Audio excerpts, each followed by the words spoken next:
Welcome today to the Strategic Expert Show. I'm your host, Matthew Ashton. Today, our guest speaker is a distinguished attorney, law professor, author, speaker, and entrepreneur with a Juris Doctor degree focused on international and comparative law and a Bachelor of Science in Business and Finance. She brings us a unique blend of legal and business acumen. She has over 2 decades of legal experience and is the driving force behind the Entrepreneurs Law Group. She's also the creator of the legal app Describe and the author of the bestseller Ready, Set, Launch, the Essential Playbook for Entrepreneurs. Ladies and gentlemen, please welcome in Courtney Jared Bannon. Courtney, how are you doing today? I'm doing great, Matthew. Thanks for a great introduction, and thanks for having me on the show. Absolutely. I'm so happy to have you on. This has probably been the best and most exciting podcast that I've been looking forward to. I knew this was going to be a great one. Can you start by sharing a little bit about your background and what got you into a career in law? Absolutely. So that goes way back, but I'll keep it short, I promise. It's okay. I had been working for this company and I didn't like how they were treating me and other people. So I started looking up employment law because I wanted to make sure that I knew that I could fight for myself and that I was right. And while I was doing that, I felt it very empowering. And then when I went back to work the next day, they didn't said all this crazy stuff to me. And I was calm because I had information. And when you have information and you come from a place of strategy, it's very different than coming from a place of emotion. And I liked how they reacted to it. And they kind of stood up to attention and really listened to me for the first time.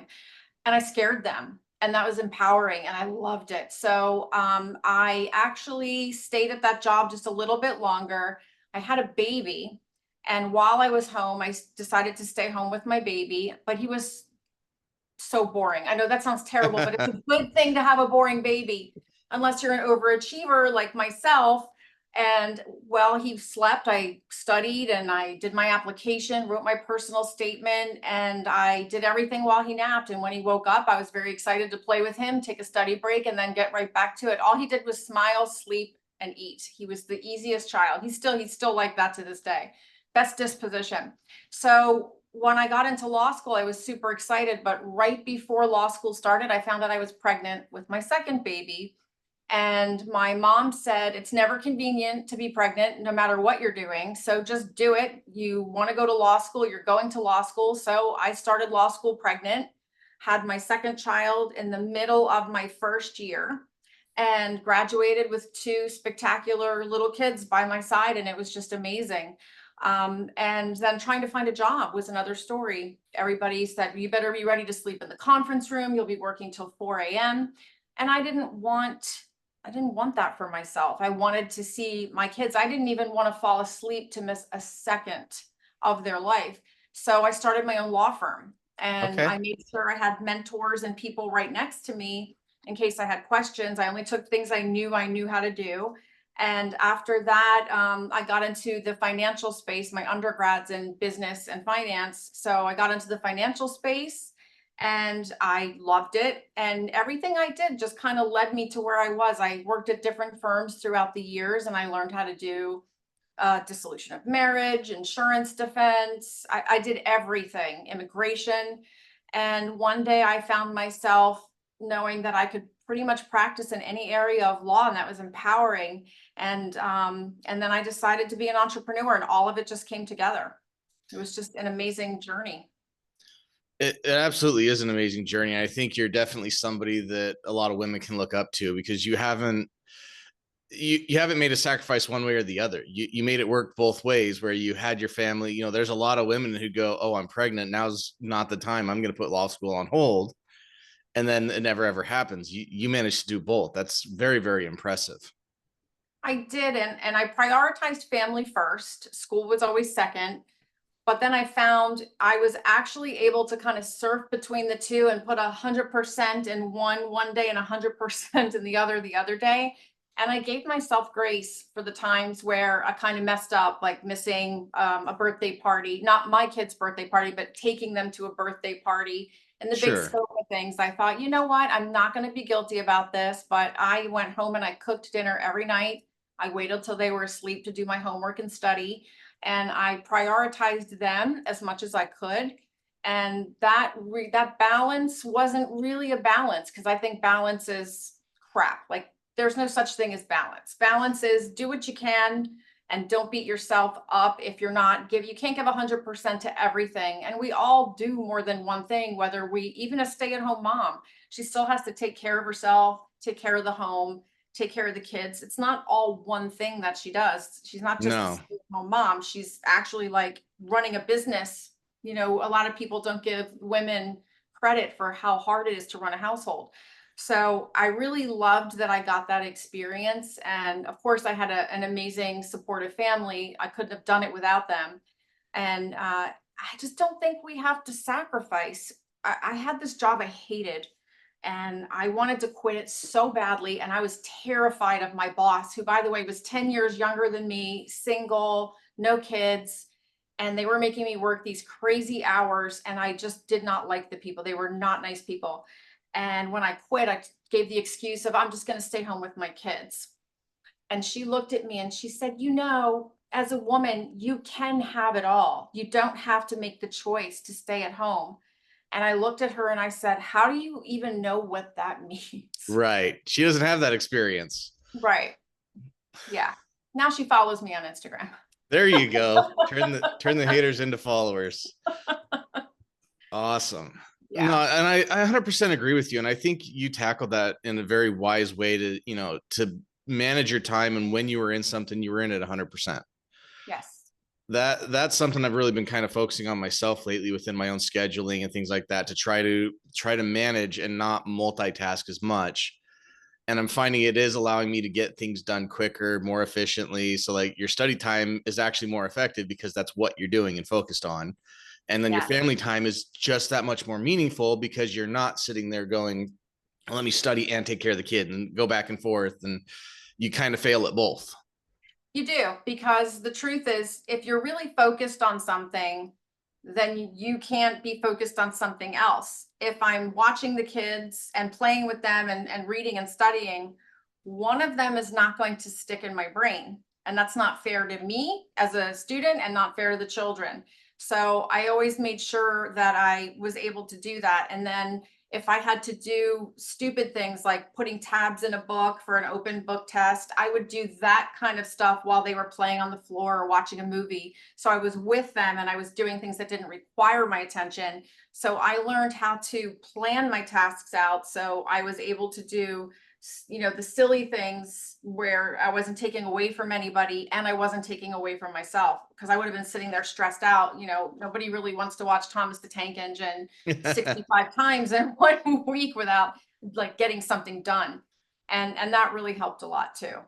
Sure. You're absolutely being strategic about it. And Yes. I think that's definitely led to other success in your life as well. Clearly you have that style. Well, one thing that really stuck out to me as I was reading your book is kind of this overachiever attitude that you've had, because that's something I've definitely been accused of in my life as well. I've burned the candle at both ends and in the middle to try to achieve the different licenses, different things. So when I was reading that with you, I'm like, hey, this is somebody who's very much like me. Although we'll get into it a little bit later. There are some aspects in which you and I are polar opposites on.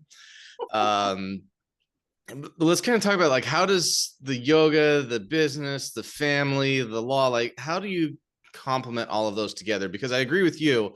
There's not work-life balance. There's work-life choices. Oh, I love that. I wish if you had said that, I would have stolen it and put it in my book. That's really good. To be fair, I stole it from somebody else. So, but I think it's absolutely true. It's a great question. So I want you to picture an egg, and the yolk is the yoga for me. So that's the center of me. And that is where all of my decisions come from. That's where my virtue comes from. It's where my ethics come from. I try to always do the right thing. I try to be a good person. I'm always mindful, try to do things with intention. And when you move through purpose and intention, when you do things, it's just felt by everybody. And then, the egg white is my family and everything that kind of protects that yolk.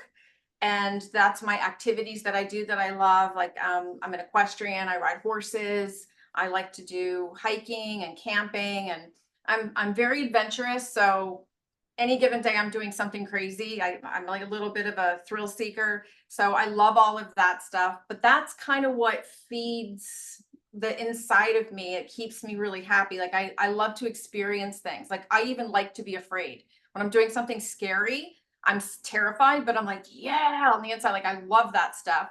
And that helps me balance all the other stuff. And then work, all of that flows through my work because I'm very protective of my clients. I'm selective about who I work with now because I can be. And I don't want to work with people who aren't moving with intention and purpose and ethics and kindness. I just don't. And I don't have to anymore. Like Yeah. I can work with whom I choose. And when I am working with people like that, I'm very mindful of how I'm billing, how I'm treating them, how I'm communicating to them. So, a regular law firm, you get a big law firm, they're going to just, sign you on as a client, take a giant retainer and bill you for everything. Bill, bill, bill. 3 months later, you find that all they've done is bill you for all the emails where you're asking for updates and nothing's actually gotten done. I don't do Right. that. I don't charge for communications unless they're substantive. If I'm discussing a case in an email with another attorney, yes. When my client contacts me or emails me for anything, I do not charge them for that. You want an update? No problem. You want Yeah. to vent? No problem. You want to cry to me because something happened at work and I'm helping you with a EEOC case? No problem. I am there for you. And I find that when I am mindful about that kind of stuff, it actually helps me remain calm about, billing. I don't have all these little tasks to do. And I give very clear expectations to my clients. So they're not usually following up with me for updates because I have beat them to it. I'm giving you updates. I'm telling you, hey, this is the date that we're having this. Hey, today I read this great case and I think I'm going to use it at the hearing next week. And hey, get ready for the hearing next week. Like I purposely get to them first. And that way they're very even keeled through the whole case.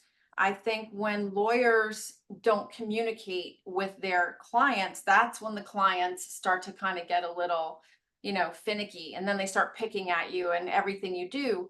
And the big firms don't tend to be as warm and fuzzy as a smaller firm like myself. Yeah. But my whole thing is about, just doing the right thing at all times. That's it. Period. End of story.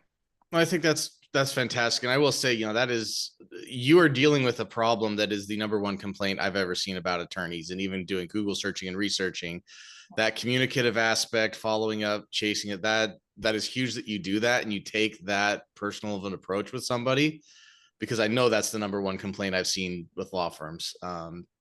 So I love that you're taking something that doesn't seem like it would apply, the mindfulness and law, and the hard rules of law versus the soft approach of mindfulness don't seem like they go together, but I think your approach to it is actually very pragmatic. It is, and they really don't go together. When I first started teaching in 2011 as a adjunct law professor, somebody called me like the yogi professor, the yogi attorney, and somebody said that doesn't go together. And I said, yeah, I know, neither does root beer and vanilla ice cream, but like they're great together. Like it just Yeah, kind of works where for it is a me. badge of honor for sure. But the whole thing with mindfulness, and mindfulness requires self-awareness. Self-awareness requires you to look deep within yourself, look at your faults, and edit yourself, adjust things. And when you do that, then you're moving with strategy instead of moving with emotion. And it helps you kind of not get flustered. In court, I was in court last week and this attorney was trying so hard to steamroll over me, kept trying to interrupt me. And I just kept going, I'm not finished yet. Like I didn't look at him. Couldn't fluster me. And I don't mean to make this a male female thing. I'm not, but it does exist. He was trying to overpower me and trying to fluster me, assuming I would be emotional or get upset. And I didn't, and he Yeah, did not know what to do with me. that And that's the hardest part. There's a phrase, and by the way, on this podcast you can be unpolitically correct and you can swear, because I'm about to. The phrase that I've always learned with that is being unfuckwithable, which I borrowed from Vishen Lakhiani. That I love that. You're not getting flustered with that. Never. And it's funny because my catchphrase among my family and friends only is, I can do whatever the fuck I want. So like Exactly. when I have moments where I like want to run away, I'm like, you know what, I could, because I can do whatever the fuck I want. I'm a free-willed, child here. I could do whatever I want. And that makes me say, well, I don't want to leave. I don't want them to see they got to me. And that's when and the breathing exercises. So your body gets very in tune with yoga. So when you're feeling stress and you breathe, you actually are putting oxygen into your bloodstream, and that calms your nervous system. So yoga helps with everything. I feel like everybody should be required to do yoga every morning, because I guarantee you they would have a better day. It just does so much for your physical body and your mental being, your mental well-being, that it's just, I can't imagine not doing yoga every single day. Yeah, and if anybody's ever been to your Instagram, they can see that you definitely do as well. And this is something, and it's kind of speaking of your Instagram, and a couple things you alluded to earlier about doing things that scare you and you actually enjoy that emotion. I think your mindfulness and your adventurous nature and everything that really kind of stood out to me. Even reading your book, you were talking about how everybody always goes, oh well, you're doing all these great things and you're doing all this adventure stuff, and the point you made was you're just paying attention to what's around you. You're looking at the bird that they probably wouldn't be paying attention to and taking these photos that people would otherwise miss. And that's actually where I think the adventure lies. You don't have to go do these great big giant things. You can, but you can have very simple adventure. You just made my eyes tear up, because first of all, you quoted something out of a book I wrote, which was like a dream. But that was my favorite part of the book, because it's so true. Like, me just walking to the mailbox and seeing a cloud swirling and moving the leaves, like that is an adventure to me. Everything is, because life is so amazing. I mean, we are these like water bags hanging off a rock floating in space. How is that not amazing? How can you not believe in magic when you think we're literally made of like stardust and the universe? And I see those things happening and I'm like, oh, is that a sign? Oh, that is so cool. The universe is telling me something. It's just an amazing thing to live here and be here. And, I don't seek out adventure. I notice it. Yeah, exactly. And I think the other element of doing those things that scare you too is really something. I actually had an experience this last week with it, where I'm here in California and I'm out in Palos Verdes. There's a big cliff that gets down to the waterfront. I've been wanting to go down there. I've been out here a few times and I've always flown my drone out there, but I've never walked out there. So I decided to walk out.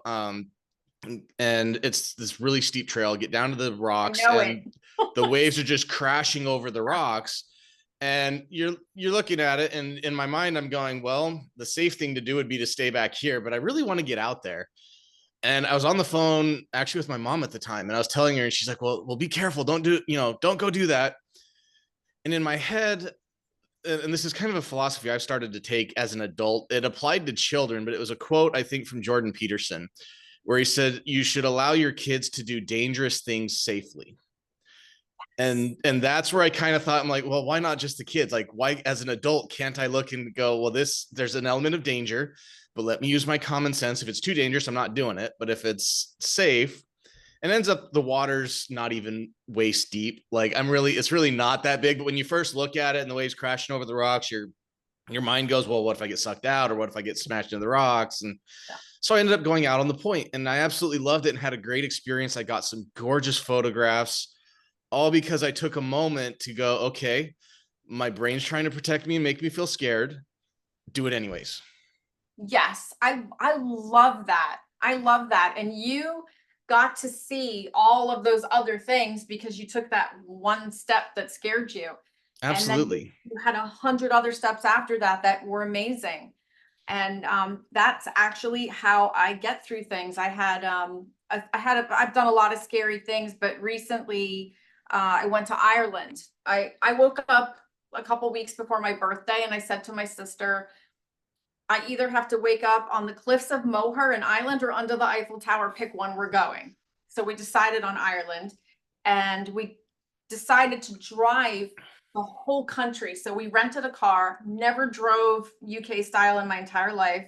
So I'm That's in a the car. challenge. It was a challenge. I'm on the right side of the car, on the left side of the road, pull out of the airport, and all of a sudden I'm on this like 6-lane highway. There are all things coming at me, and I'm like, oh my God, am I on the left? Am I on the left? My sister's, mind the gap, mind the gap. Like we were just hilarious. That wasn't the scary part. The scary part was driving to the freaking cliffs of Moher. So Okay. I have a little bit of a little squeamish with heights. I do it, Me but too. yeah, okay, so you 10, get 10 it. feet away from the cliff. I do not, the people who get up close. Nope, not me. So the roads are like this narrow, and there's tons of people going both ways, and they're all driving really fast. But I got to tell you, everyone in Ireland is the most courteous driver, like most courteous drivers in the entire world. But so I see this thing that says corkscrew ahead, and then I start cursing. So then I had a little song I made with curse words in it. I can't sing it because it's really bad, but I sang that the whole way up. La, la, la, la, la, la, la, but it was terrible words. And my sister and I just cracked up, but that's how I got through it. And then when we got to the top and I saw the actual cliffs, I was like, because I almost pulled over and said, I can't do this. I just can't do it. Yeah. But that's the moment you got to go through. Yes. So the whole point I was trying to make is you got to have something to get you through it with either humor or whatever floats your boat. I chose humor and singing that song all the way up with cars coming at me. The roads literally are this narrow. When I dropped off the rental car, my side, my sister's side, the left side was all like scratches from trying to get too close to the side of the road where the cars were in. I was terrified. It was hilarious. It was like this could have been like a Saturday Night Live skit from start to finish, but that's how I got through it, was with humor and singing that song all the way to the top of the mountain. Absolutely. I mean, that's necessary. And you would have had to have maintained 100% focus on what you were doing during that. You were not daydreaming and thinking of something else. No, we didn't even play music the whole time we were in the car because it took focus the entire time. Exactly. No, I've definitely been there. I've been on some hairy roads where at the time my wife Kylie was driving, I'm like, you know what? I'm going to bed. I'm just going to sleep because if I talk to you, I'm distracting you. You need to focus on the road. I'm leaving you alone. But it's definitely one of those things. And it kind of makes me think. I'm a bit of a Star Wars nerd, and it always makes me think to one of Yoda's lesser known quotes from Empire Strikes Back. And it's a critique he's actually having of Luke, where he basically tells him, I've watched him for a long time. He's always looking towards the horizon. His mind was never on where he was and what he was doing. And I found that was like, as a kid, you just kind of missed that. That isn't one of his famous quotes, but it's like, that's actually, he's telling him like, this is what you're supposed to be doing, not daydreaming about everything else. Right. You need to pay attention to what you're doing.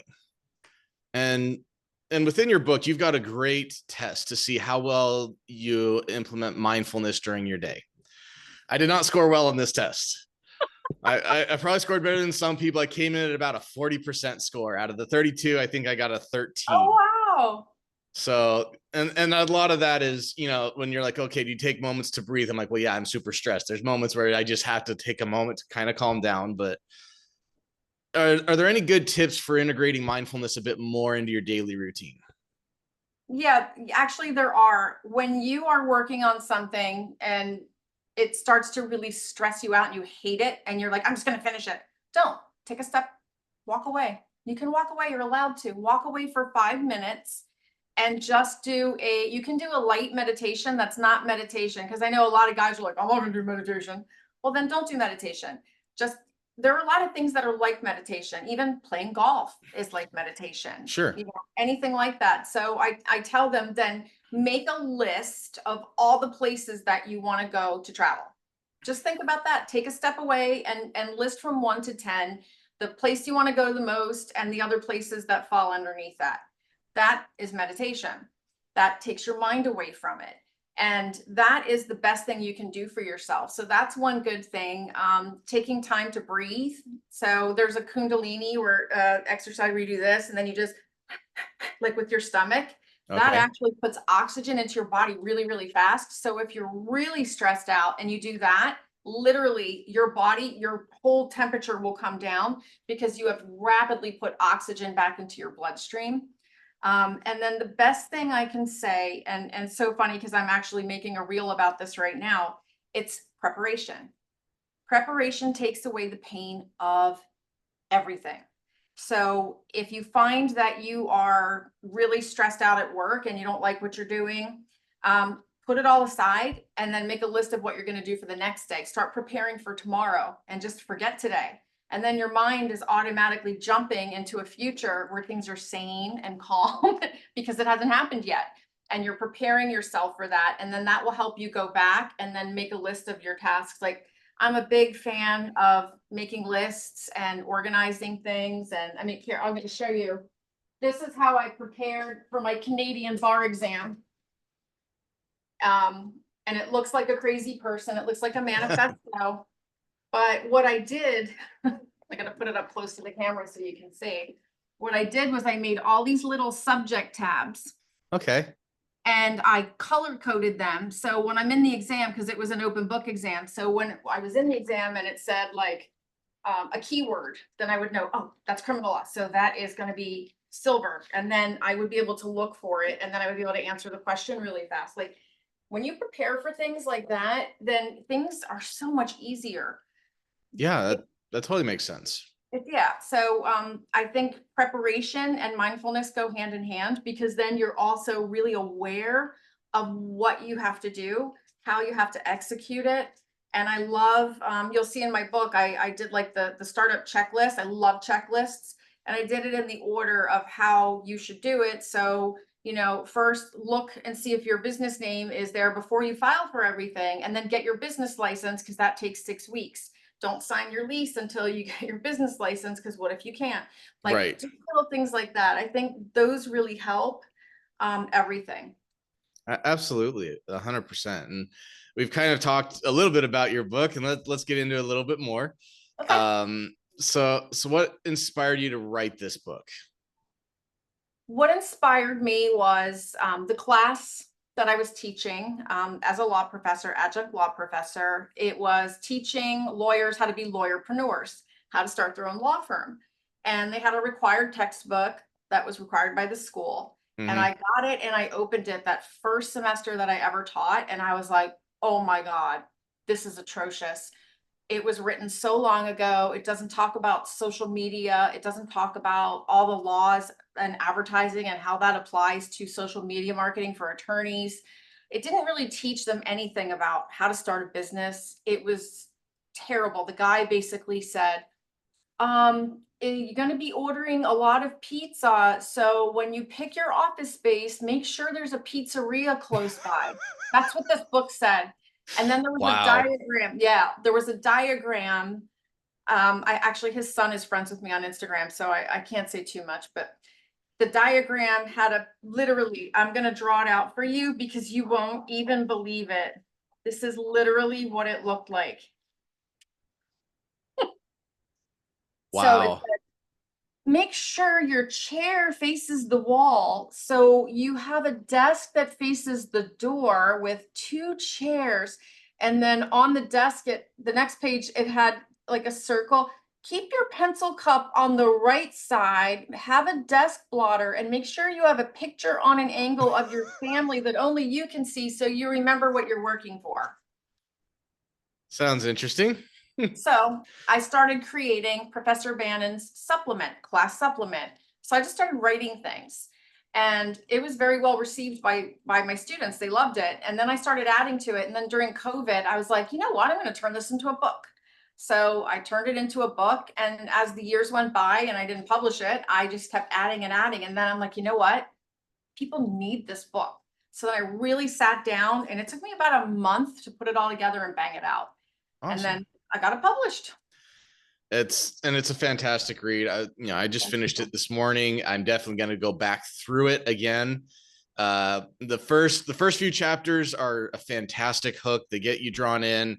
They kind of go into all this. And this is kind of one of the reasons I want to talk about mindfulness, is you do talk about that a lot. Mm-hmm. And within those first few chapters, you actually ask a lot of very insightful questions about the person and individual who's trying to be the entrepreneur.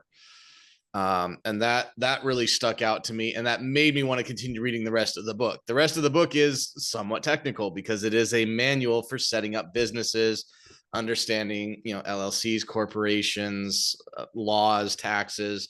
some of that stuff that some people might go, this isn't interesting, but the way you've structured it really draws you in at the very beginning. And it's fantastic to read through.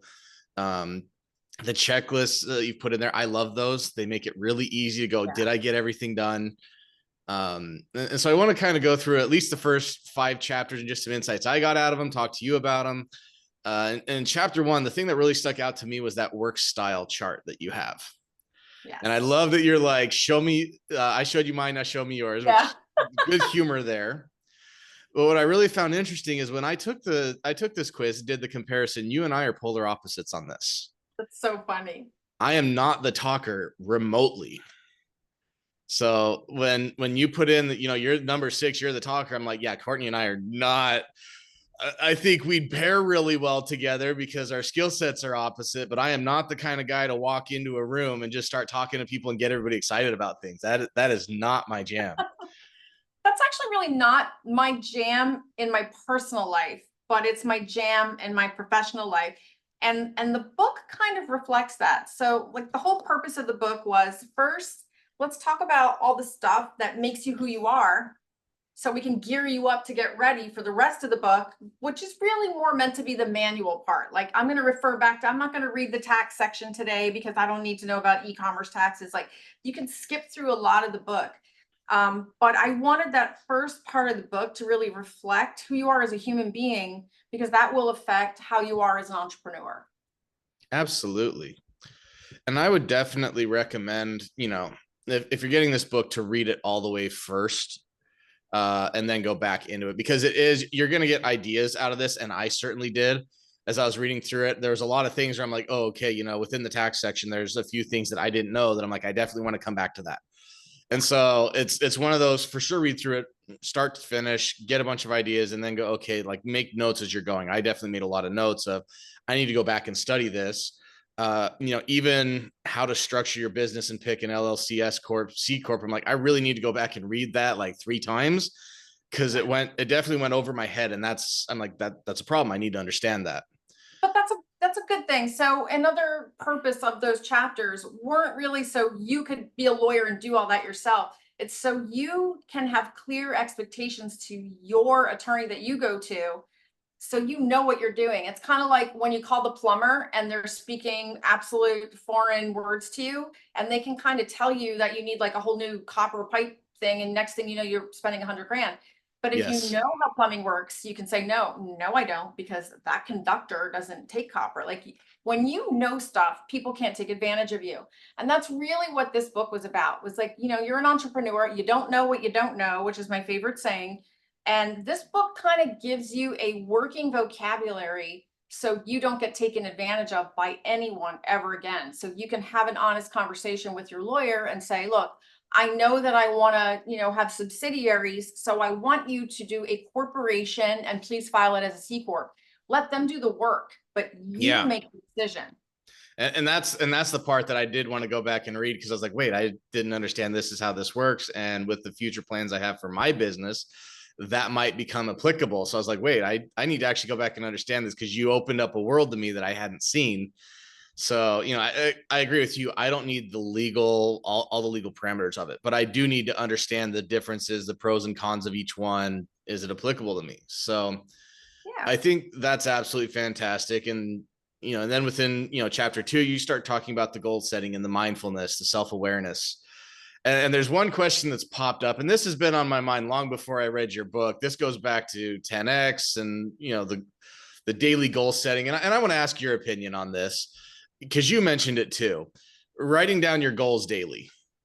I have never gotten a full clarification from somebody. Does that literally mean you're writing the same thing every day, like an affirmation, or how do you write your goals down daily?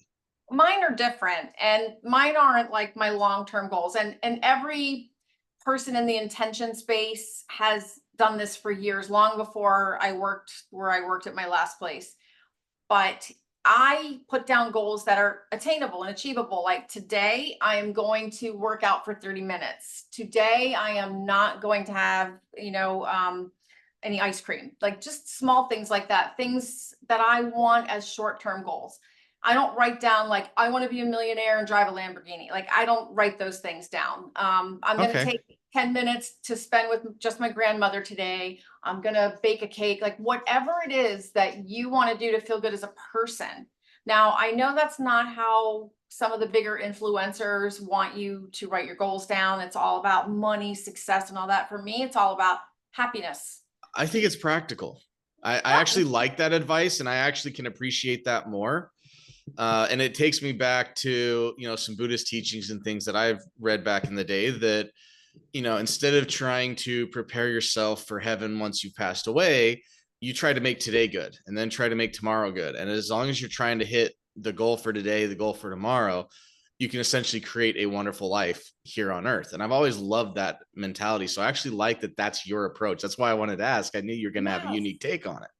You know what my other take on it is if you are, picture you're this young guy and someone's telling you to write down your goals and you're writing down, I want to make $100,000. I want to buy a Lamborghini. I want to have a penthouse in Brickell. Now, after writing those goals down for 3 or 4 years and they haven't happened, how are you going to feel? It really starts driving you nuts. Yeah. But if you're hitting your goals every single day because your biggest goal of the day was to hit a 30-minute workout or to write 2 pages in a book or to make a journal entry and you did it and you can check it off, guess what? You feel like a winner. It's the same thing as if I made the $100,000 because I completed a goal, and my body and my soul, $100,000 or a 30-minute workout, it doesn't matter what the thing is. I won by doing what I You said I was you going to get do. that reward either Yeah, I way. kept an agreement with myself and check. That check is all that matters. It doesn't matter what you're checking off. See, I love that. I think that's absolutely fantastic and a 100% unique approach that I absolutely love. Thank you. Yeah. So I love this that you have the person first look at themselves, and even to your point about how does a person feel if they've wrote this for a few years and haven't gotten there. How that person reacts to not getting there is going to be a personality. Some people are going to beat themselves up, and I'm not good at this. I'm failing. I'm not good. Me personally, it would piss me off. I'm going to go, okay, I am sick of writing this. I've got to find out what I'm not doing to get there and reverse engineer it. But it is a very big personality choice in how you look at the world when you're setting bigger goals like that. And I think, go ahead. No, I was going to say, like, the bigger goals are important too. So, Yes. my daily goals and my bigger goals have nothing to do with each other. And I'll be honest with you, I don't write down my bigger goals because they're very fluid. Yeah. One day I want one thing, the next day I want another thing. I know how I want to feel inside. So the journey is the feeling. Where I'm going, writing down the goals, it's not going to take me, it's not a map. I Right. just want to follow the feeling like, oh my God, you want me to do this? I've never done that before. Oh, I like how many people I got to help by speaking at this event or doing this podcast. Those things I think you have to remain fluid on, because the end goal is you want to be successful in your arena. You want to be successful to take care of your family. Those are all great goals, but it's not about the money. It's Yeah. not about the end result. It's about becoming the person who is able to achieve those things. And if that's the focus on the journey, then you will get to that end goal. But you can't get there on a monetary, greedy basis. It has Yeah. to be about putting in the work, doing the shadow work with your own, demons that you have, getting rid of those things that hold you back. And a lot of people manifest, like if you see people who make vision boards and they're putting things like Lamborghinis and penthouses and all this other stuff, um, you know what? What is their goal? They just want to be rich. How are you going to get there? What kind There's of, a lot of ways to get there, and some of them aren't ethical, and right? that's you're not being particularly clear about it. And I think you saying that takes me back to Jim Rohn, who's a much older personality in that motivational space. But I think his mentor told him that he should become a millionaire not because of the $1,000,000, but because of who you have to become to get there. Yes. And I think at that point, Jim actually lost, like he made his first $3 million, lost it all. And that's when he realized that it was right, because the skill sets, the personality, who he became to get that $1,000,000 now meant he could make it back again. Like it was not the money, it was who he became in that process. Right. And and the funny thing is too, like people want money for different reasons. Some people want money to impress, so they look good to other people. Me, I want money because I want freedom. I Yeah. want to be able to jump on a plane and go anywhere I want. And as I say, I can do whatever the fuck I want. Like I don't ever want to not be able to say that ever again. I Right. want to wake up and take care of my family and pay for my kids. Like I just sent my kids a bunch of money because they're in Europe together, and I sent them there, and that felt amazing to be able to do that. I want to be able to do those things. And, I had an ex-boyfriend who was extremely toxic in this space. He was extremely spiritual, like a beautiful person on all the important things, but he didn't understand the relationship with money isn't about the monetary stuff. So, in his eyes, in order to be divine and be spiritual and soulful, you have to be broke and not Correct. make a lot of money. And I'm like, sorry, alms for the poor. I'm not about that. I do want to be able to go to Europe, not because I want to go shopping, but I want to see stuff. I want to experience life. A lot of people need to change their idea of what it is to want money. Do I want money? Oh, yes, I do. I want lots of money, but I don't want it because I want to impress anyone. I want it so I don't have to worry about health insurance, electric bills. I went through a bad divorce and was broke for a long time. And it was painful to not be able to do things and to worry and have to make choices like, am I going to pay for my kids' tuition or am I going to like pay for food? Like, It's a rough place to be in. It is absolutely brutal. And I've always maintained that same thing as well. That life philosophy that it's not about the money itself. And I think if you just make it about the money, that's where you're in trouble. exactly. Where I look at it is money is a tool. Just as like if I want to build a house, I need a hammer, I need a saw, I need a nail gun, I need wood, materials. Money is those things for a good life, for an opportunity to travel, to see and experience things. There's a lot to see in the world. There really is. And yeah, you can see it from yourself, from your cell phone on a camera. It's not the same. Not the same. And it's, these experiences that we have, they make us kinder, nicer people. When you travel, you really see how other people live, Yeah, whether that's better than you or worse than you. But, you get inspired to live a certain way, or you get inspired to help people live a better way. You just absolutely. can't lose. And that feeling of driving in Ireland, and I told my sister, if we see like a field that's green and it's pretty, I'm stopping and I'm Yeah. gonna run through it. And we did. Like that's just I'm super nature girl. But we were just driving and my sister saw a castle, like just in the middle of nowhere. It wasn't like an attraction, it was just literally a broke down castle.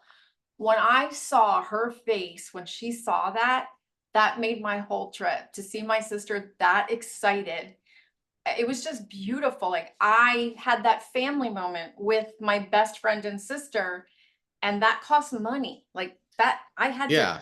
we had to pay money to go on that trip, and it was worth it.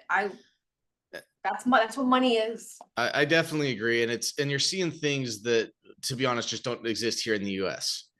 That's, as a country, we are relatively new in the world. We've been around for a couple hundred years versus some of these castles and things you're seeing in Ireland have been there for hundreds, if not 1,000 years. Like they've been there for a long time, and it's a different feeling. I get that even going back to Chicago, New York, back to the West Coast or the East Coast, because you see things that have been there since the early 1800s and 1700s, which you definitely don't have, out here in California and Utah and everywhere else. It's mind blowing to sit there and look at a building and think this thing has been here for hundreds of years. My son and I were talking about that literally an hour ago. So he was in Valencia, Spain, and he had this Airbnb, and he took a picture from his balcony, and there's this cathedral. And he said, "You won't even believe what's inside of this cathedral." So he said this cathedral was built in the 1200s. It was built in 1260, and they have stuff that people in the 1200s extracted that they think belonged to Jesus, and now they tried to like excavate them and refinish them in the 1200s. Like, that's Jeez. how old this stuff is in the catacombs. And then he got to Vienna today and he's like, yeah, this stuff is all from like the, early 1900s. And it just doesn't feel the same as it did when I was in like Florence or in Valencia, where everything's so old. Like, I feel like this is modern now. And I said, well, wait till you come back to urban sprawl with the CVS on Broward Boulevard. Walmart on every corner. Woo! Yeah. Yeah. It's definitely a different world, for sure. So I love that. You know, kind of getting back into your book a little bit. There's something you actually said earlier in the podcast that also reminded me specifically of chapter 5, and a quote that you had out of there that I absolutely like. I'm going to tattoo this somewhere. It's amazing. But, when you talked about preparation, taking away the pain of, what you have to do, there was something you had said in chapter 5 that also had a mindfulness aspect to it, but you said delays are inevitable, but don't let them be your fault. And that really stuck out to me as an entrepreneur, because I've certainly been the bottleneck in my company on multiple occasions. You kind of end up in that, especially if you are a control freak like I am, and you're trying to control and run everything. There's times where you end up being the bottleneck, or you weren't prepared. And I really love that you kind of talked about that, and, trying to be proactive about these issues and chase them down before they become bigger. Yeah, I think a lot of people, they don't know when they are the bottleneck. A lot of people, especially workers that work on a team, because there has to be like, you got to jive together. If you don't jive together, it's always going to be like, it's his fault, it's her fault. Well, it's bottlenecking for me because he didn't do this. And that is really toxic. So I want people, and this is where self-awareness and mindfulness come in. When you're self-aware, you have to take a step back. And I always say, oh shit, is it me? I always do that, because I've had times where I've come at people and then I walk away and I'm like, yeah, that was my fault. Guilty. With me. But guess what I do?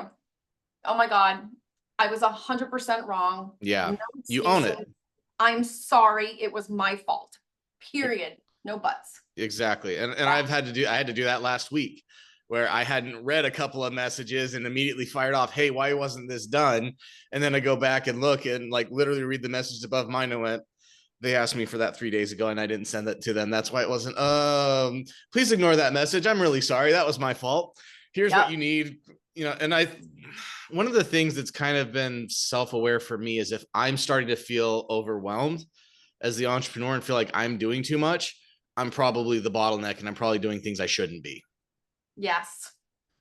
I'm actually doing that right now. I'm bottlenecking myself and I'm choking. I've taken on a little bit more than I could chew for this month. And, but if I get through it, it's going to be spectacular. But I tell myself that too.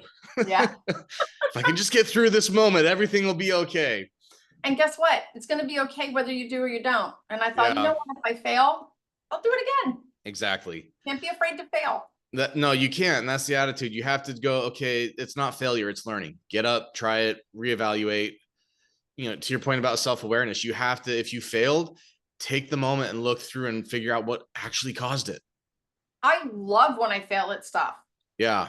So exciting. I'm like, ooh, there's so much like data in my failure that I can take away from myself. Like, I love that. Like, oh man.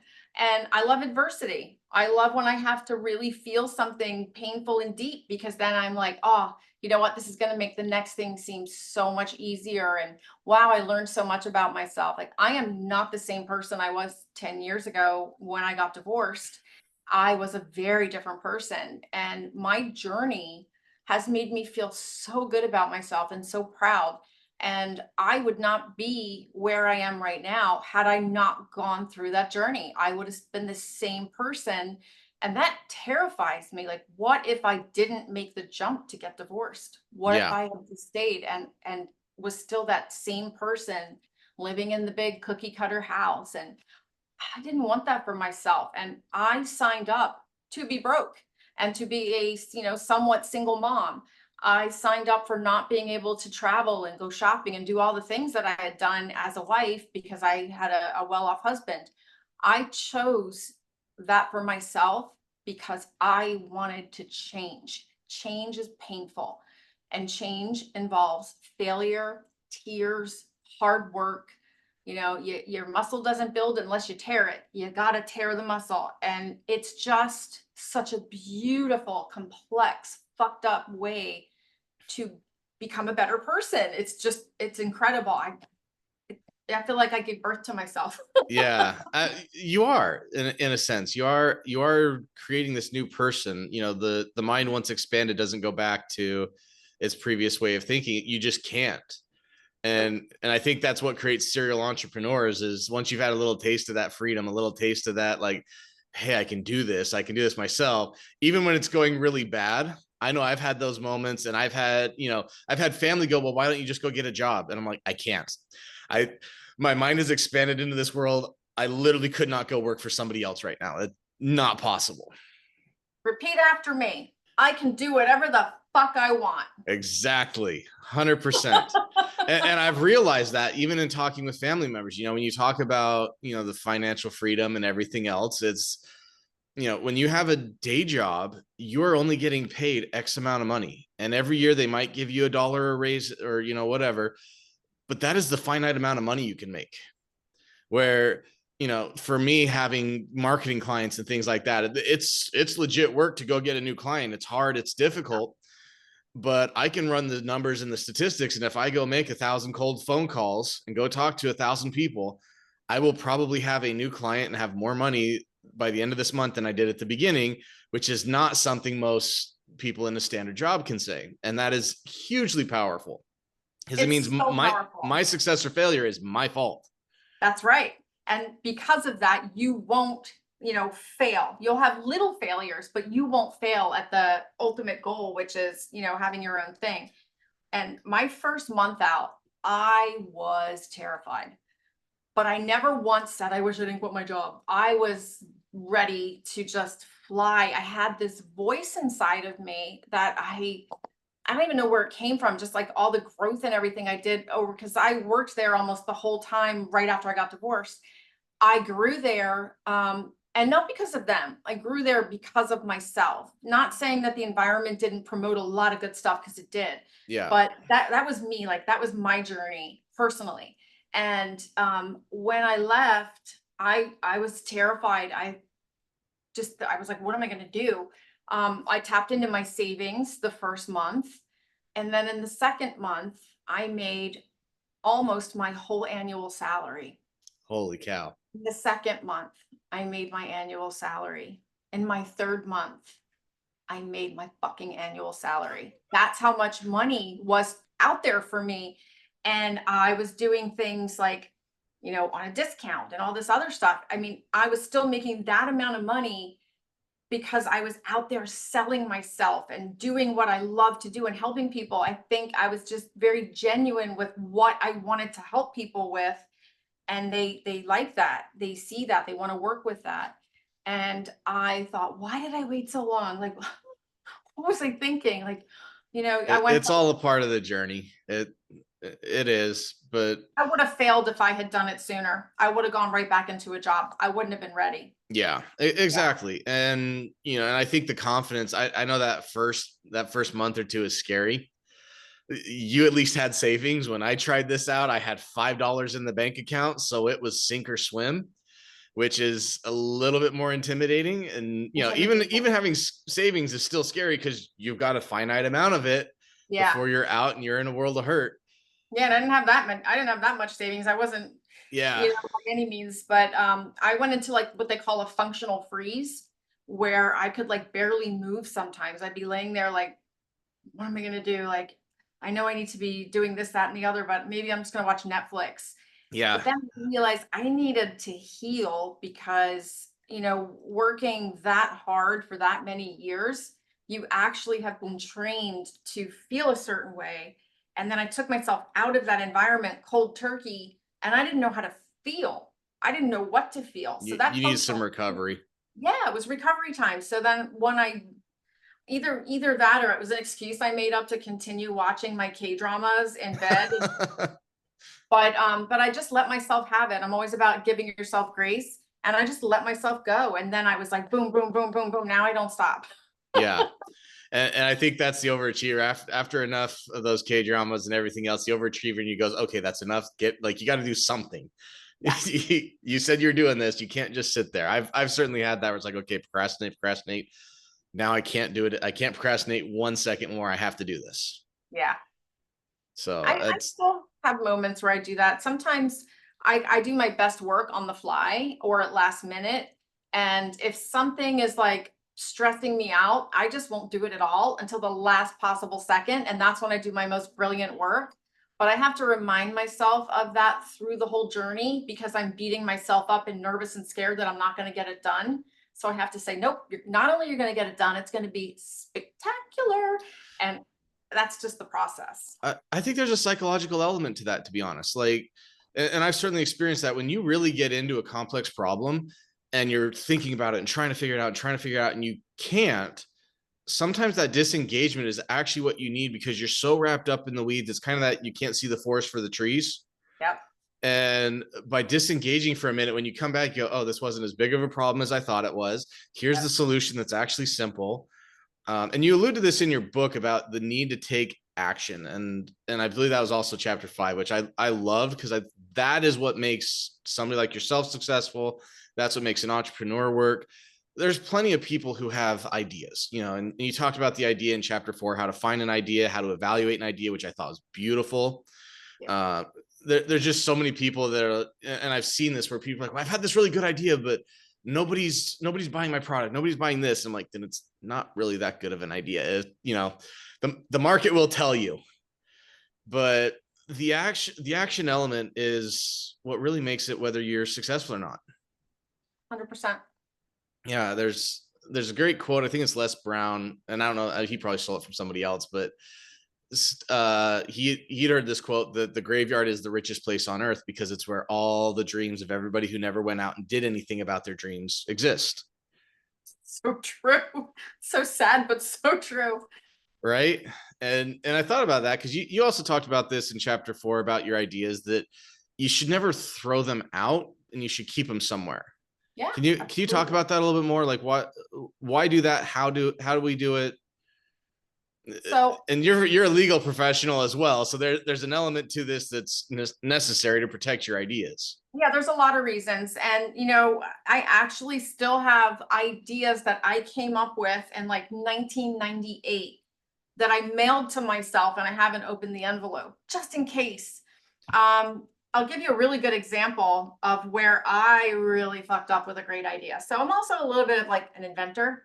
Okay. I come up with all kinds of ideas all the time. I came up with an idea in, I want to say it was as early as 2008 or 2009. I said, these microchip things are really cool. What if they could read SKUs and bars on products? And what if I went into Target and then the company who does the SKU also had the weight of the product? And then all you have to do is throw everything into the cart, and then you push it through and it scans everything, and automatically you have your payment stored. You have to make an account, and then it just automatically charges you. So you push your cart, you walk around, the cart comes to you, and you just go to your car instead of sitting there and you have to unload it, then reload it. It's a pain in the butt. And right. I called it Smart Cart. Wouldn't you know? Here it is like 20 something years later, and now people have the self-checkout, which was kind of my idea. That didn't exist yet. Had I written that idea down and maybe actually still had thought about it before all that stuff hit, I might have been able to say, hey, you know what? I actually had this idea back then. But I didn't have any way to prove that it was actually mine and work with somebody. And that's just really sad. Yeah, there's a lot of those that happen. And actually Walmart Plus does that now. You can literally use your cell phone to scan to check out without having to go through the self-checkout for the most part. And it's crazy that we're living in that world. So, and when I came up with that idea, there wasn't even a smartphone yet. This was before the first Palm Pilot, which is right. The funny part. But also the other reason to keep those ideas is because they actually help you create. When you are looking through your idea book, sometimes 2 of those ideas put together might actually make a better idea. And it's just good for creative purposes as well. I think so. And, to your point, you're going to find things that maybe don't work 100% correctly, but when you come back and look at them, you may go, oh, this doesn't work. Here's why, but I could tweak it here. There's a great explanation I came across a couple months back that basically said, we've talked about money a little bit, that you should pay attention to how money is taken from you, because money's never created. It's taken. You're taking it from somebody else in exchange for a product, in exchange for whatever. But if you're sitting there going, I want to be an entrepreneur and I don't have ideas, one of the way to get ideas is start paying attention to how money's taken from you, whether it's, going and getting a Starbucks, and start paying attention to what could they have done better. Like, okay, you bought Starbucks. Why? Was it close to your home? Was it on the way to work? Did you want a coffee, or did you saw it and pulled in? Start paying attention to some of that. Did you buy a muffin? Why not? Did they not look good? Was there, all this stuff? And then you can start writing those ideas down and start figuring it out. And by the end of it, you may have a whole thing on how to launch a coffee shop that might be better than the Starbucks. And that could be your entrepreneurial idea, just by paying attention to how other people are taking money from you and going, how could I do it better? Absolutely. And even, some of the things that I do when I see businesses operating a certain way and it's not working for me, I write down, okay, so if I did it this way, like even finding a solution to somebody else's, crappy execution of their idea, guess what? That's a whole new idea. So that's what I do for a living. Yeah, exactly. Is I as a marketer, that's what you do. Is people come in and, hey, we're trying to make sales, we're not making money, let me show you how to do it better. Exactly. That's 100% my business plan. And it's exciting. And again, it's just all about spitballing ideas with somebody and having these ideas. And you know what? If they stink and you started executing and you don't like it, you can do whatever the fuck you want. Yeah. Start over. Well, and realize that it's not good. You don't have to be married to it. Kill it. Try something different. Yep. Oh, I'm all about the kill it, pivot, move on. I have this friend, and this is so funny. I have this friend, and we do the Spartan races together. Yeah. And well, I haven't done them with her in years. Actually, she's an ex-friend, but so she was the one that no matter what the task was that we had to do on the Spartan run, you have to stop and do all these things. Mm-hmm. I have to do it until I complete it. And I said, no, you don't. Do your burpees. Let's go. I was going to say, yeah, you can get around. There's no obligation. Yeah. No, I have to climb the rope. I'm like, but you can't climb the rope. Well, I'm going to stay here until I do. I said, okay, but we're on a team and you have 100 people behind you that are waiting for their turn. Well, I have to do it. It's a promise I made to myself. And I said, well, this is why we aren't friends. I said, well, that's a really selfish point of view. Do your burpees and gone, or we're all going to just leave without you. And we did. But that attitude that she had is what people feel like to me in certain jobs. Like they don't have a self-awareness of, well, I want to do it this way. Okay, well, what about the 30 people behind you that are waiting for their turn? I don't care. How do you not care? Like, it's not, first of all, it's not efficient. You're a bottlenecker. You suck as a human because you don't care what other people think or feel. And you're willing to let the rest of the team suffer with a bad number because you have to do something for yourself. Best thing you can do for yourself is move on. Like, come on, let's go. And that is the attitude you need to have as an entrepreneur.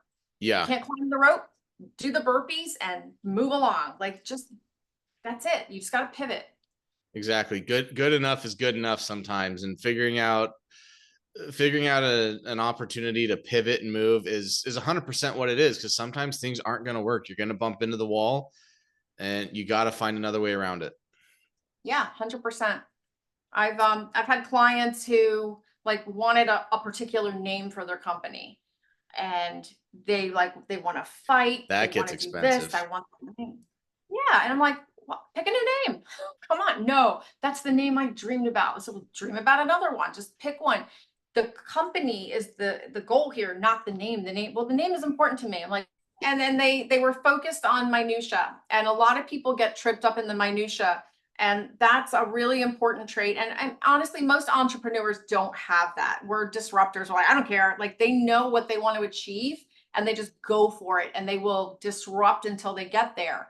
So and that's why I really focused on the mindset in the beginning and did the mindset reset. So people will understand like the small things don't matter. They don't have the blue paint, get the green paint and move along, because your goal is to build a house, not a blue house. And if your goal was to build a blue house, that is no longer an option. Get it out of your head and just move on.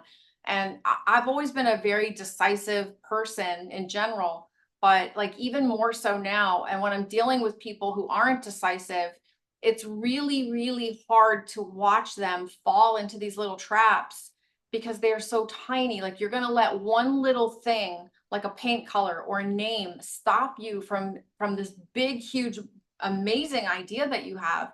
That's just plain stupid. Yeah. So I want people to like get out of that mindset, like, oh, everything's going wrong. No, everything's going right, but something's different. Things are going differently, and that's okay. It's okay. Absolutely. And you have to be able to take that action and move quicker on it. I was watching a TikTok the other day from Alex Hormozy where he was explaining that he'd met these college students who had this great business idea, and he followed up with them 6 months later, like, oh, we're still trying to get the LLC set up. He goes, what are you talking about? Like that should have been done less than a week after I talked to you. This should have been fast, which could have been them just hiding the fact that they hadn't take action. But it's people get stuck in that name. And I've certainly seen this as a marketer. You go on GoDaddy and you look for your specific name. You want to name your URL. It may cost you a couple grand to get that specific one because it might be a really good name, but it's going to cost you an arm and a leg to get that name. Yeah, versus and certain things like that. I mean, I get like if you want a particular URL, not because you dreamed about it or it was your father's middle name, but because it's good for marketing. It's identifiable. It's something that's good for the product. That's entirely different, and that I understand. But when you can't get it, yeah. and it's funny because my mom is the most indecisive person in the world. So she found this rug that she loved, and they didn't have it in the color she wanted. And we were in the rug store. I was a kid. We were in the rug store for probably 4 hours. And I finally said to her, Mom, staring at the rug isn't going to change the color. Why are we still here? Well, I just keep thinking that I'll find something in the color that looks just like this. I'm like, we've been through every rug 10 times. It ain't happening. Let's go to another store and see if they have it. And if not, pick another color, pick another style. No, I want that rug in gray. I'm like, it doesn't exist. Like I could have weaved one for you by now. There's an idea in that though. Hey, if Yeah. there doesn't exist in gray, there's the entrepreneurial idea out of it. I was an entrepreneur as a kid. Like I did nothing without getting paid for it. Nothing. I even had like people had lemonade stands. I had perfume stands. I was like picking herbs and flowers and drying them and making mixed oils. And I was like 7 and 8 years old. And I was like a little capitalist. My mom would tell me to vacuum. And I said, well, I already vacuumed as part of my chores. So this is extra. So if you want me to vacuum again, then you have to pay me extra. Like I was all about like money, money, money, money. That's the way to be though. And I think we should instill that in our kids more often. Yes, Sure. we should. I did with my kids when they were really little. I took a picture of myself and I like put it on top of money and I made photocopies of it and I would give them mommy money. So There you if they go. wanted, like if they wanted something special, they would have to give me back the mommy money and I would give them like $1 for this, $1 for that. And then they would earn, video time or TV Fruit time. bucks. Yeah. And they turned into little scavenger entrepreneurs too. They were like industrialists at one point. They were amazing. But It's amazing how many people and how many even animals can start to understand and grasp that. I was actually watching this morning this study where they taught monkeys the meaning of money. And the monkeys like start figuring out how to exchange it and do the various things with it. And it's like it's not just a human invention. Like it's an understood thing that if I give you this, you give me that, and it's an inherent benefit. Money is just something we invented to stand in place for the things we normally would have traded back in the day. Exactly. It's all a barter system, and it's really all part of human nature. Like I have this, you have that. This is worth 10 of those. Let's do an exchange. Like that's our relationship with life. It's a life force, really. People have to look at it like that. Yeah. They do. So what advice would you give to entrepreneurs who are just starting out? My best advice to anyone just starting out is to educate yourself. if you want to go into a certain industry, let's say you want to do healthcare supplements, look at all the places that you need to go in order to get to an open business, which would be regulatory compliance, your LLC. Make a list of the things you find online that you need to do. Even just Google. I mean, I'm not a fan of like Google lawyering at all by any means, but educate yourself. So when you do go to a lawyer, you know what to ask for. A lot of people get into these regulatory schemes and they don't even know that they are regulated by anything. I just had this Yeah. happen with a client, and I'm like, well, have you called any SEC lawyers to like get your fund started? Well, why do I need a fund? I even Like, got a little bit of that education from your book, as a marketer, reading through the telecom laws and some of the social media and what you can and can't do. I was like, there's a few things in here that I probably need to change the processes on now that you've educated me on them. yeah, But exactly. Like people starting these call centers. Well, some states require you to actually register as a telemarketer. Like make sure that you know all of this stuff because you're going to get into a heap of trouble if you don't. yeah, two-party consent laws for recording calls, even if you're like, oh, it's recorded for quality assurance, like there's still, stuff that you have to do with that. And actually, the one that really stuck out to me was how long after somebody's contacted your company for information you can call them back. I had no idea that was a rule of law, right? Like until I read your book, I was like, oh, did not know that was a thing, but that's really good to know. Yeah, and you can only ask them about the product or service that they purchased. You Right. can't call them up and say, "Hey, we have a new product you met," because guess what? You just violated the TCPA. Yeah. And Yeah. that was really eye-opening for me to even just read that. I was like, and that's why I say these chapters, you all need to read them because you're going to find something in them. And you didn't do the plug for your book, but I'm going to do it for you. The advice I have for new entrepreneurs is to read your book. It lays all this out. It lays picking out an idea. It lays out how to, go find out those next steps. Go find out, okay, well, if I want to do this. And to your point, I've had this experience about 6 months ago. There was somebody who was trying to hire me on to work for them. And they were doing, ironically, like a pharmaceutical health supplement. Come to find out, as I'm talking to this guy, he's never had it formulated. He doesn't have it ready to go. And here he's trying to like interview a marketer. I'm like, dude, you're not even at that place yet. You are so far gone. Like, there's nothing I can help you with right now. We could try to create a brand, but right now I don't know what's in your product. I don't know what it's used for, who it's targeted to. You just have an idea. Like, you're not at that stage. But he was thinking, oh, I've got this company, I'm doing this and that. I'm like, you got a lot more work to do before we can talk. Yeah, I've seen that a lot. And I've also seen people who think they can pre-sell things. Oh, I'm going to Yeah. pre-sell this, I'm going to pre-sell that. You got to be careful because what if I've you had lose ethical concerns around that too. It's one of those videos I saw Andrew Tate recommend this for somebody that, somebody wanted to get an investment to do a makeup line with an influencer that this guy knew. He's like, well, I need like $250,000 to do it so I can get the stock, get the warehouse, get this and that. And the advice he got from these two guys, and it's one of the ones I disagree with, is, well, why don't you do $2,000, set up the website, take in all these orders, send everybody an email out saying, hey, we're having some shipping issues. We'll give you a free lip gloss, but there'll be a little bit of a shipping delay, and then take the money they spent and use it to buy the product. And I'm sitting there going, that's really dangerous on a lot of levels. Like, I don't recommend that. fraudulent misrepresentation. Yep. It's pure straight up fraud, and that's a Ponzi scheme. And you pray you get the product. So if you don't get it, now you're refunding everybody. I'm like, not good. Don't do that. Don't.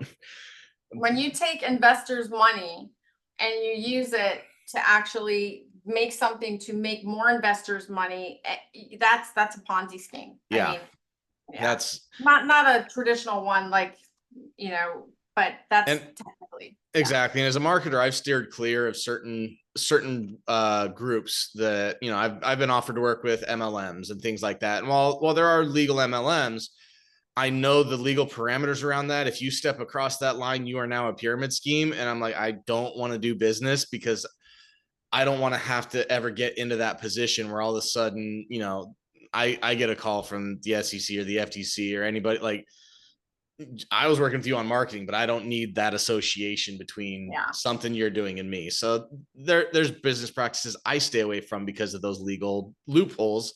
And I don't know if they've gone through every single loophole or not. They're not telling me everything about their business.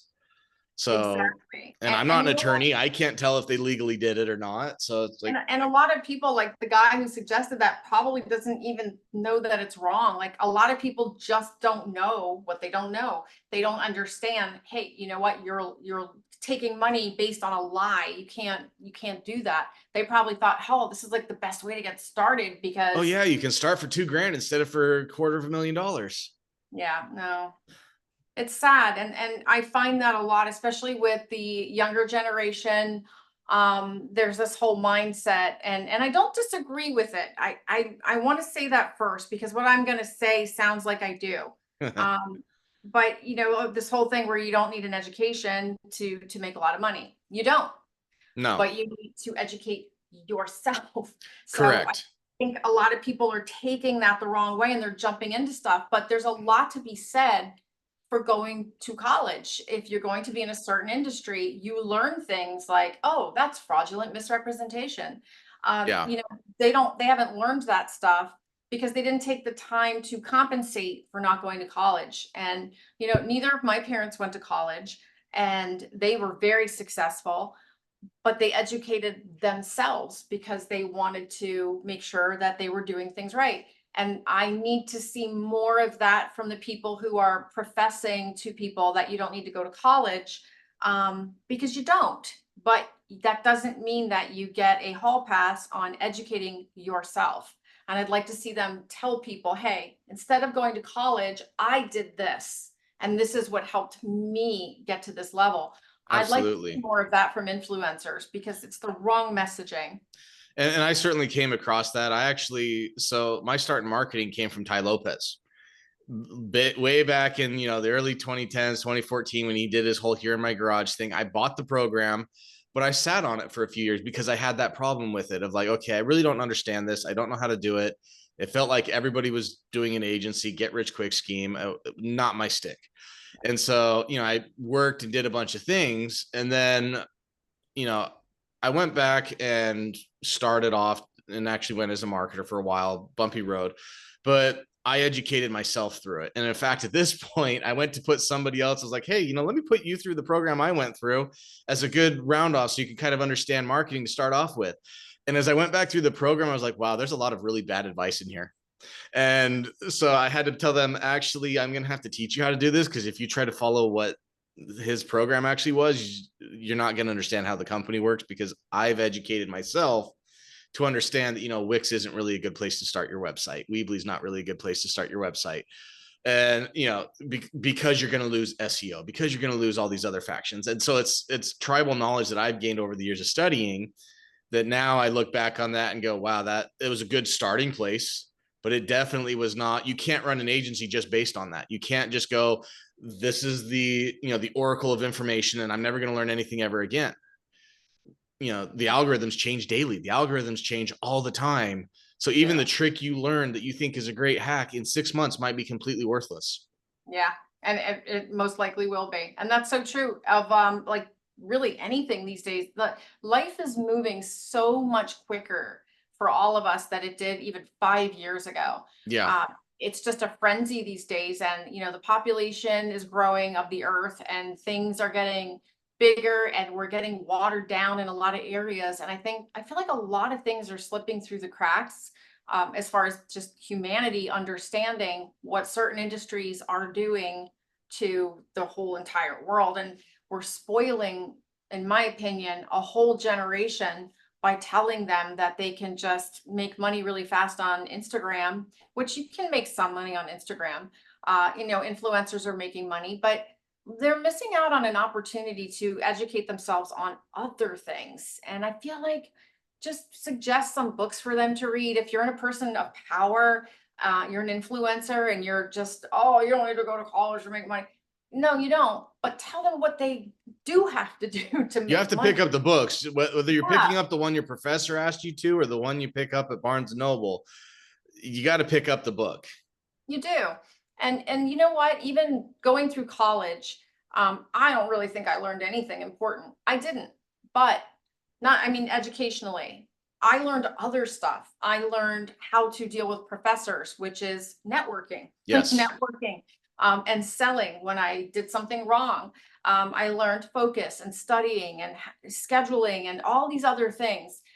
I learned so much as a person. That's where I grew up. That's where I matured. Yeah. And that was really, really important. And people who just decide to like go straight into being like an influencer, keep saying influencer, but that's my frame of reference right now. Like just go right from high school to influencer. They're missing out on a chance to hone their skills as a person, as a salesperson. And again, the scariest part is that they are in such a bubble that they don't understand that the rest of the world has a completely different perspective than they do. And they see things through their point of view, and they think everyone sees them like through their point of view, not realizing like, dude, I spotted all of your issues the minute you walked through the door. Like Yeah. the language you chose, how you're holding yourself, how you dropped your car off to the valley and tossed the keys. Like I can tell you every problem you have with yourself and every childhood trauma you've ever been through because I know things. Exactly. No, it's and it is a thing with these influencers and stuff. It's like, oh, I'm gonna go be an influencer. How many influencers make a good living versus how many people are on Instagram? How many people are on Facebook? Like, there's a billion people out there, and you're looking at the two or three who made it. Like And, and predominantly the ones that are making it on Instagram are making it in their industry. And then, it's just like yeah, a they were successful in thing. something else, and that's what they're creating. And I've noticed this. People who follow the trends, they don't take off. It's like, oh, everybody's doing this dance, so I'm gonna do it. You might get lucky and get views, or you may end up only getting the standard 300 views that TikTok gives everybody. And Right. just because you did, because of that, versus if you go out and put out something that's actually you. So you, for example, all this stuff you have is a great thing to put out in the world. When you're actually doing that, or, Alex Hormozy's putting out all the business success he's had with Gym Launch and running these multi-million-dollar companies, people love that stuff. But that's because, like you said, he was successful in something else, and then he's teaching how to do it on the platform. Exactly. And then that's authenticity. Yeah. Authenticity is you can't, it's not trendy, it's not influencer-y, it's just authentic. And people are getting to see who you are and decide, like, hey, I really like what she said about this, or I love how he put this. And then you follow them for that, not because of, a stupid dance or what anything. I mean, I sometimes make those TikTok videos with my daughter. We just never post them, but we do them, like, the mother-daughter ones or the stupid dances, but they're fun. But Well, even kids if you are even if looking you at that. post them, you're posting them because you two are having a mother-daughter moment, not because you're trying to, oh, I want to hit this trend and hit a million views. It's a very different reason for why you guys are doing it. Yeah, exactly. We would never, I would kill her and she would kill me. That's like our deal. My daughter is exactly like me. Actually, so is my son. They're both like identical in personality and everything. So there's never a conversation about that kind of stuff. It's just like we know. No, nobody's putting it out there. It's just understood. The Mexican standoff, you all have content on each other, so don't release it because I've got videos you don't want going out. My son doesn't even have social media. That's impressive. He's such an impressive human being. He's like this deeply, deeply intellectual, amazing guy. And he's just like I could brag about him all day. And I kind of That's a good respect mom. him. I respect him for not having it, but at the same time, like I have to send him reels by taking screenshots of them. And I do this on purpose. I'll send him like 50 screenshots so he can see all the different words, and it drives him crazy. But I'm like, you know what? This is actually really interesting. And I really want to share this with you, but There you you don't go. have social media. Yeah, but he's probably healthier for not having it. So, Yeah, and he then he is. only gets the good stuff from you versus getting all the other crap that's mixed in. So Yeah, he's a reader. He reads voraciously more than I do. And as you can see, I'm that's a reader. healthy. I have books everywhere. Yeah, Yeah, but books are definitely key. they But are. Courtney, do you have any final thoughts or advice for our listeners, especially kind of focusing on your legal expertise, entrepreneurial ventures? Yeah, I want everyone to always start with self-awareness And I think that's important because if you're going to become an entrepreneur, you're going to have to sell your idea, sell yourself, whether you want to realize it or not. People have to like you in a certain way. So whenever you're finding that you're having any adversity with someone else, take a step back, take a deep breath, and ask yourself, am I the problem? That's really important. And if you are the problem, make it right. Then make sure you have the right mindset to go into becoming an entrepreneur, because it takes everything you have. And if you aren't doing it with all of the passion and love in your heart, I said this on a podcast last week. If you aren't doing something that makes you feel okay being home on a Friday night or not going out on a boat on a Saturday, then don't do it. You've got Yeah, to move with purpose and move with joy in what you're doing. And always, always educate yourself in your industry, on your product. Make sure you don't need disclosures, disclaimers, licenses, regulatory certificates. And if you have questions, start looking for answers from the people that you know first, and then always consult your attorney. absolutely. Courtney, thank you so much for being on. It's been absolutely wonderful. This was just as good as I thought it was going to be, if not better. It's been a pleasure having you on. Anybody listening to this, please buy Courtney's book. It's called Ready, Set, Launch. It is available on Amazon. It might be available in your Barnes and Noble. I know when I went, every Barnes and Noble in Utah was sold out of it, which is very impressive. But uh, it's definitely available on Amazon. I was actually able to get it within 12 hours of ordering it, so it's very readily available. And It's please on go and barnesandnoble.com also. yeah, barnesandnoble.com will ship it to you. Amazon will ship it to you. And then, go find Courtney on social media. She has a fantastic social media that's positive and uplifting and worth watching. I want to thank everybody for tuning in today, and we will see you all next time.